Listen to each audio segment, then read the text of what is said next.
How were the scriptures given? All scripture is given by inspiration of God, and it is profitable for doctrine, for reproof, for correction, for instruction in righteousness, that the man of God may be perfect, thoroughly furnished unto all good works. For the prophecy came not in old time by the will of man, but holy men of God spake as they were moved by the Holy Ghost.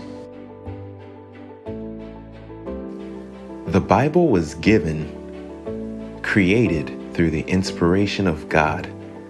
Although he used men to write most of the words, the Bible is his idea. He directed those men in what they should talk about in this book. Peter, one of the 12 original disciples of Jesus, tells you that the Holy Spirit is the one who motivated the prophets to speak. In Acts chapter 2, you'll find a very clear story of the Holy Spirit urging the disciples to speak to people about Jesus. So Peter is telling us the same Holy Spirit that encouraged the authors of the New Testament to write and speak about God is the same Holy Spirit that led the authors of the New Testament.